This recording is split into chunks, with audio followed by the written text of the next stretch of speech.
This is Nightly Business Report with Tyler Matheson and Sue Herrera. Funded in part by HSS.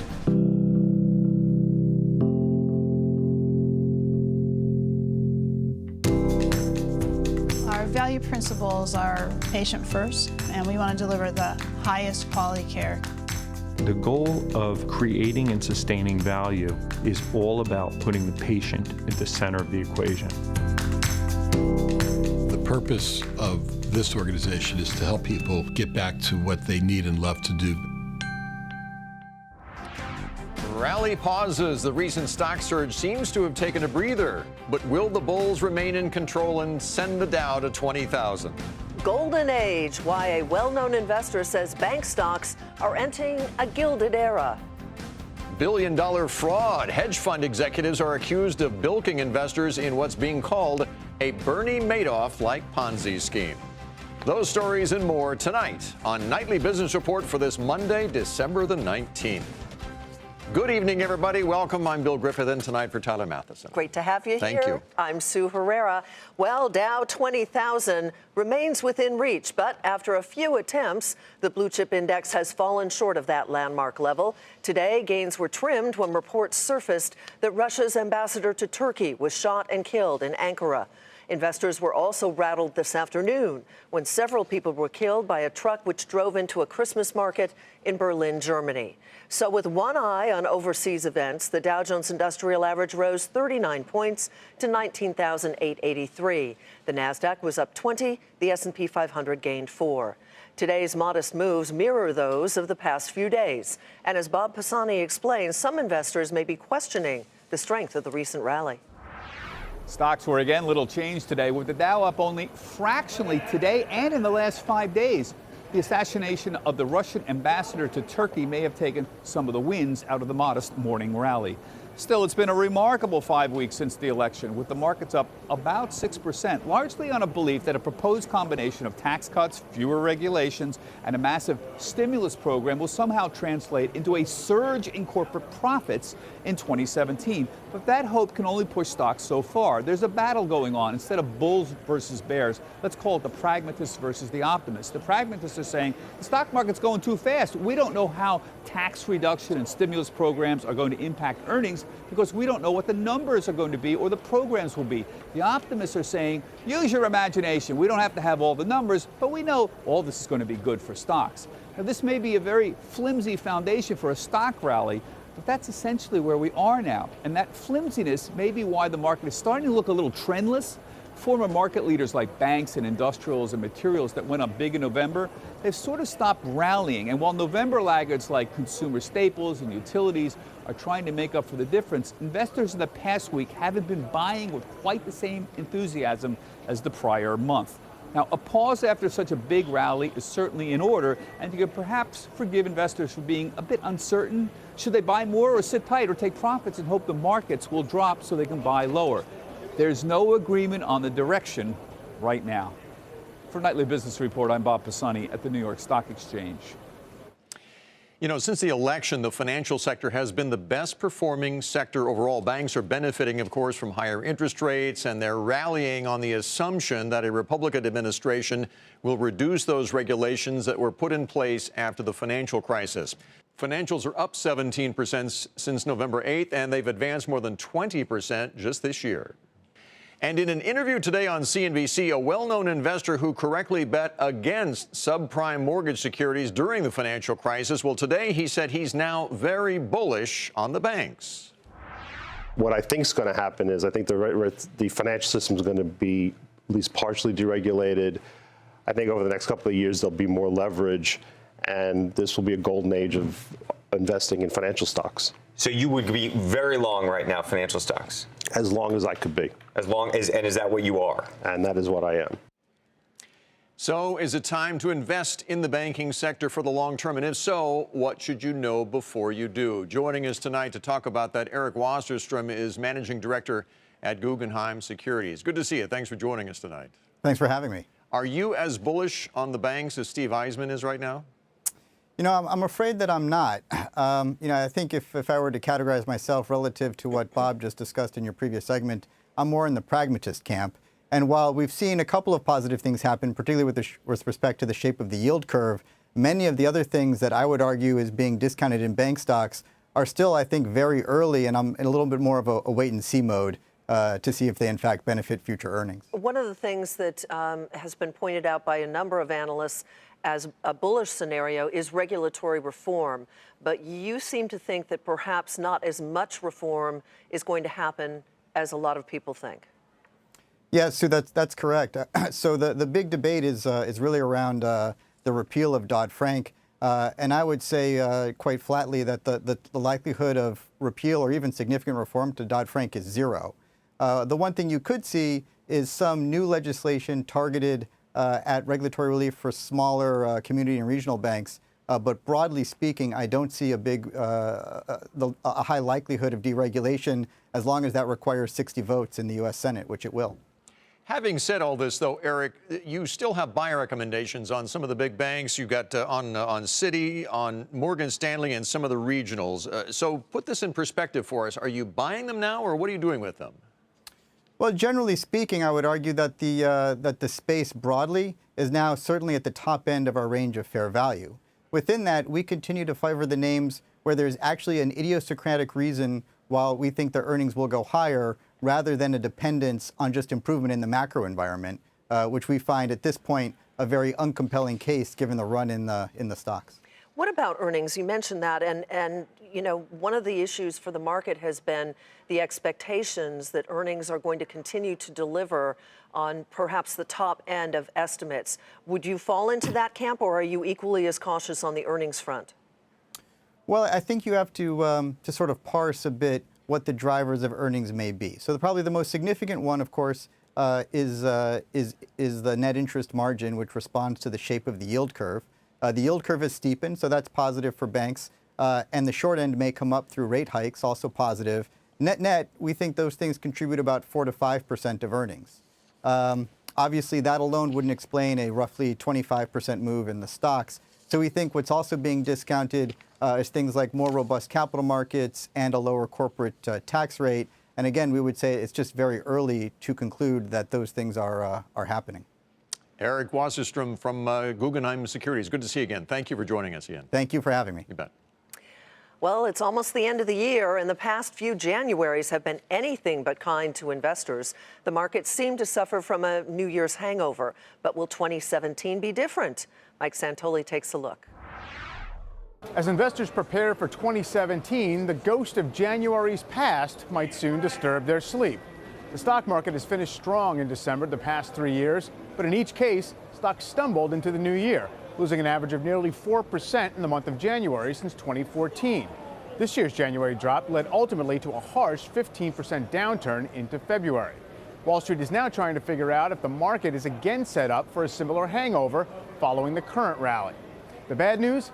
The Dow does seem ripe for at least a pullback after its 8% surge since Election Day and the rush of investor optimism that's accompanied it. But a variety of economic and financial factors are in better shape now than they were heading into the market skid a year ago. For example, the current rally is quite broad, with the majority of stocks taking part in the gains, while last year's market was driven only by a small handful of big stocks. Analysts are also impressed that the sectors geared to economic acceleration are in the lead. These include semiconductors, banks, and transportation stocks. The bond market has better behaved, too. The recent lift in 10-year Treasury yields to 2.5% builds in a better growth and inflation outlook. And the corporate bond market is quite strong, in contrast to last year when risky corporate bonds were tumbling in value as oil collapsed and global industries slowed. On the corporate front, earnings are projected to grow again over the next few quarters, unlike a year ago when companies were in the middle of a long stretch of declining profits. All these factors suggest that any dip in stocks over the coming weeks is less likely to be as dangerous as last winter's sell-off. Now, that doesn't mean all risks have been banished, of course. Stocks are about as expensive relative to corporate earnings as they've been this entire market cycle dating to 2009. The U.S. dollar, for its part, is at a 14-year high against world currencies. This will restrain profit growth from U.S. multinationals and could destabilize emerging market economies and exacerbate trade tensions with China. And of course, it's far from clear exactly what tax and spending policies the Trump administration will propose or get through Congress. The first year of a new presidency historically has been bumpy for markets. All things considered, though, Wall Street seems better prepared to avoid a nasty hangover from its year-end celebration come January. For Nightly Business Report, I'm Mike Santoli at the New York Stock Exchange. Elsewhere, Deutsche Bank could settle with the Department of Justice this week. And at least according to Reuters, the amount they settled for could be less than the $14 billion originally reported. This settlement, of course, relates to the sale of toxic mortgage debt that contributed to the 2008 financial crisis. Back in September, there were reports that surfaced that Deutsche Bank could face that $14 billion penalty, and it prompted the bank to deny speculation that it needed any bailout from the German government. The head of the International Monetary Fund has been found guilty on criminal charges linked to the misuse of public funds. The case is linked to Christine Lagarde's time as France's finance minister. The judges did not impose a fine or sentence. Experts say that may allow her to keep her position at the IMF, but the organization's board will have the final say. A hedge fund founder and other executives were charged today with defrauding investors, making it one of the largest alleged scams since Bernie Madoff's Ponzi scheme. Andrea Day has our story tonight. Today, we're announcing the arrest of 7 individuals associated with a New York-based hedge fund called Platinum Partners. An alleged billion-dollar fraud with many high-level executives taken into custody early this morning. Mark Nordlick, Platinum's founder and chief investment officer, and co-defendant David Levy, Platinum's co-chief investment officer, are both charged together with 3 other co-defendants. Investigators say the billion-dollar scheme worked like a classic Ponzi, and when the money started to dry up, some executives at Platinum Partners panicked and booked flights out of the country. These defendants defrauded Platinum's investors by falsely portraying that their flagship hedge fund, PPVA, was thriving when it in fact was not. Investors were left desperate for their money. According to the indictment, one writing in an email to executives at the firm, "I don't know who is in charge now, but I know it is unacceptable." Platinum created the PPVA fund in 2003, and every year since then, through 2015, it reported on average positive annual returns of 16.8%, and not a single down year. In its prime, the New York-based fund had nearly $2 billion in assets under management. But prosecutors say in the past years, executives lied to investors and plotted ways to cover it up. Between 2012 and 2016, Platinum collected more than $100 million in fees from the fund based on their inflated valuations. Platinum Partners held no more value than a tarnished piece of cheap metal. And the SEC in court documents today saying executives at the firm paid back their favorite investors first, allegedly describing what was happening internally at the firm as Hail Mary time. In Brooklyn, I'm Andrea Day for Nightly Business Report. Still ahead, perfect timing, the encouraging message the chair of the Federal Reserve has for recent college graduates.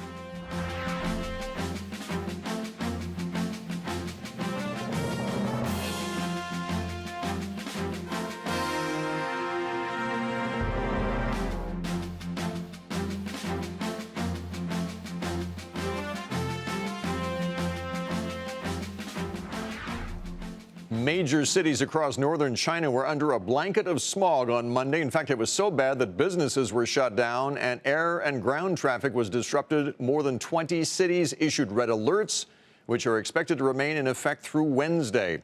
And this all comes as political and economic tensions continue to linger between the world's 2 largest economies following the seizure of that U.S. naval drone last week.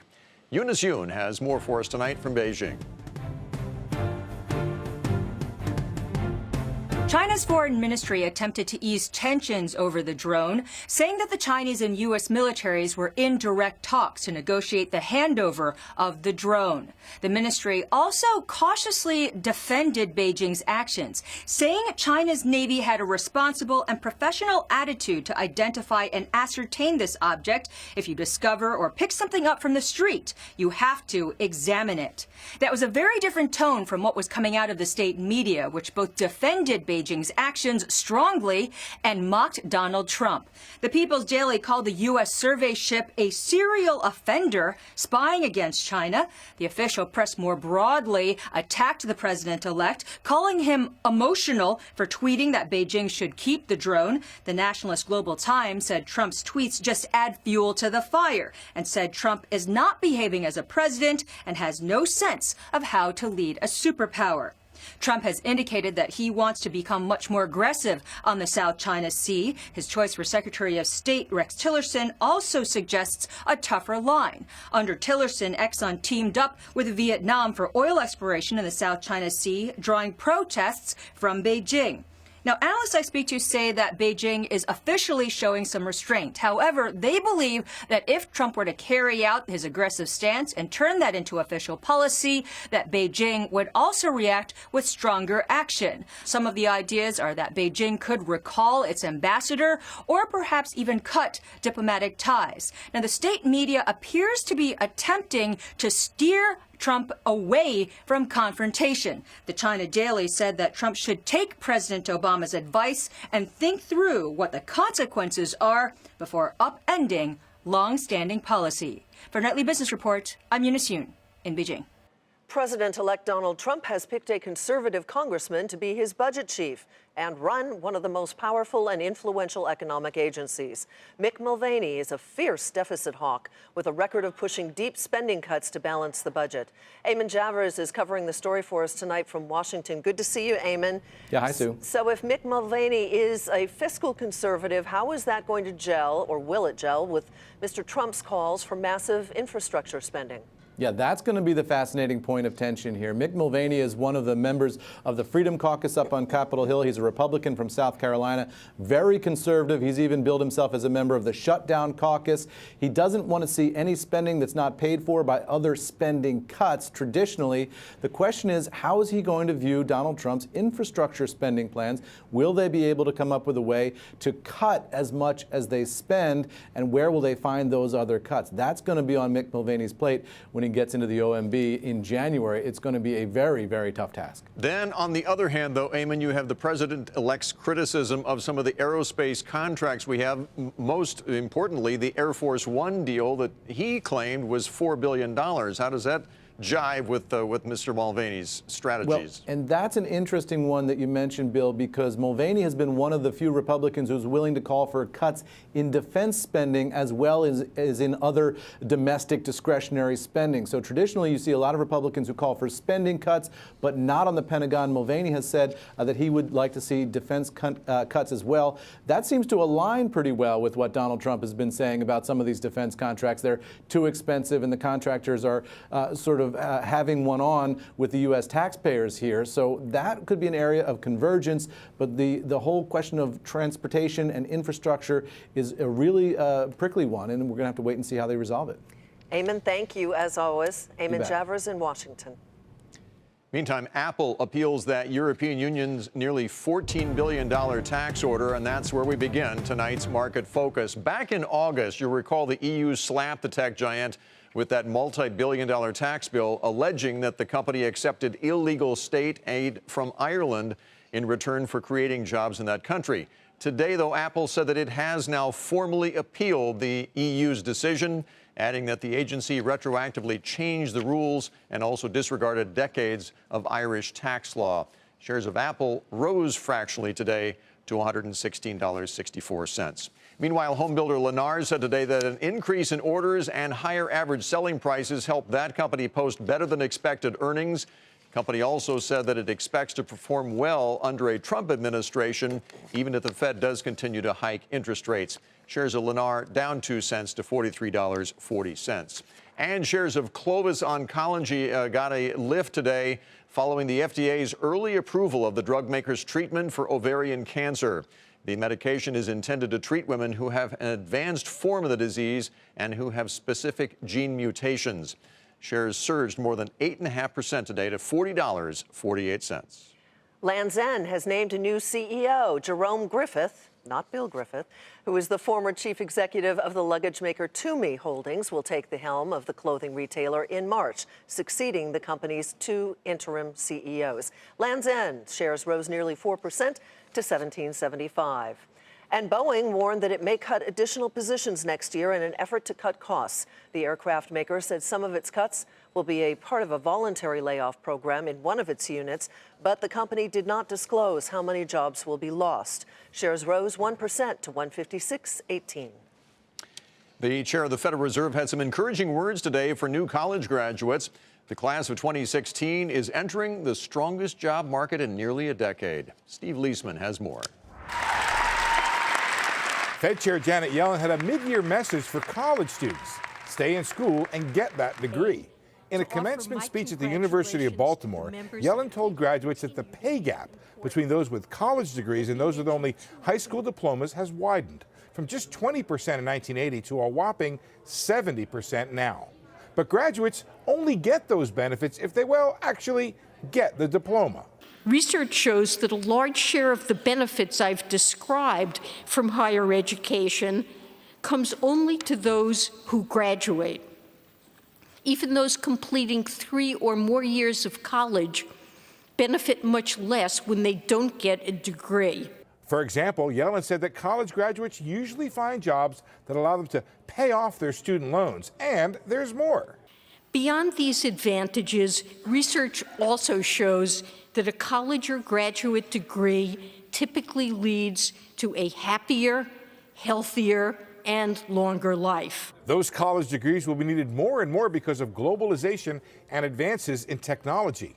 The Fed chair offered a fairly upbeat assessment about the U.S. job market overall. She said the U.S. has the strongest jobs market in nearly a decade, that job creation is solid, wage growth is picking up, the layoff rate is steady, and there are more job openings. But she cautioned the economy still faces challenges, including low economic growth and weak productivity gains. While Yellen made no comments on monetary policy, a Fed chair who sees a healthier job market tends to be more inclined, not less, to hike interest rates. But you don't really need a college degree to figure that out. You just need one for everything else. For Nightly Business Report, I'm Steve Leisman. Coming up, Point Click Shop, what the nation's biggest shippers are doing during their busiest days to make sure you get your holiday packages on time.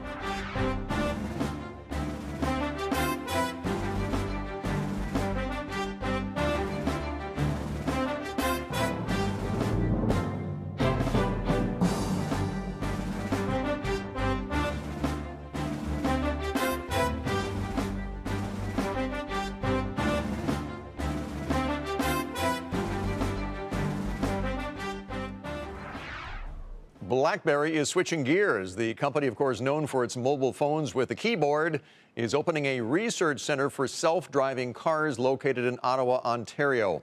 BlackBerry will invest about $75 million. The company, which has been building software to run in-car entertainment systems, will now also build software to run self-driving features.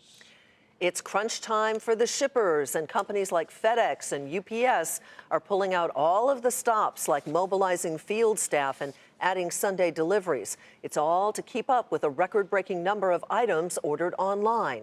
And as Morgan Brennan reports, the pressure is on to get packages where they need to go.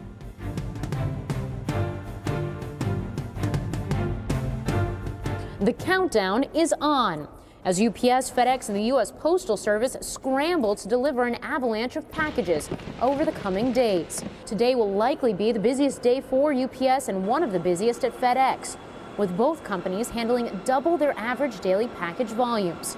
It will also be the busiest mailing day for the U.S. Postal Service, which expects Thursday to be its peak delivery day. I'm a traditionalist, and also, I like the post office. Stuff gets there in a day or two. I shipped about 2 packages out, little FedEx things here and there, but mostly it's Christmas cards at this point because so much goes on Amazon. I think we relied pretty heavily on Amazon Prime as like a company to get everything here in time. Combined, the Postal Service, UPS, and FedEx plan to ship an estimated 1.8 billion packages this holiday season. To handle it, they began prepping back in January, adding new facilities, new tracking technology, mobile sorting stations, new planes and trucks, and extended operating hours, including some Sunday deliveries and, in the case of the Postal Service, even service on Christmas Day. Shipping software developer ShipMatrix says so far, UPS and FedEx are posting solid on-time delivery performances, with last week's express service rates on par with the same period in 2015. As long as we don't have severe bad weather or snowstorms, they should be able to hold on to the service levels they have. And the other is consumers waiting till the day before, till the 22nd or 23rd for the last minute deluge of orders, and that is very difficult to overcome. That is, all three parcel carriers anticipate a double-digit growth in holiday volumes versus last year. So far, both UPS and the Postal Service say they are on track to hit their growth targets, which include forecasts for 700 million and 750 million packages, respectively, this holiday season. FedEx has been less forthcoming, though analysts do expect an update when quarterly earnings are released tomorrow. But with just days to go until Christmas and Hanukkah, a lot could still go wrong, especially if, once again, consumers turn to the internet for last-minute shopping. For Nightly Business Report, I'm Morgan Brennan in New York City.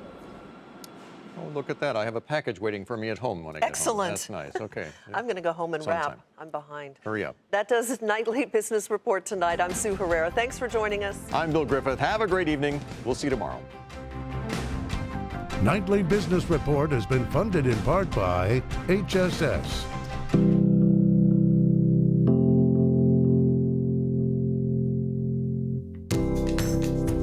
Our value principles are patient first, and we want to deliver the highest quality care. The goal of creating and sustaining value is all about putting the patient at the center of the equation.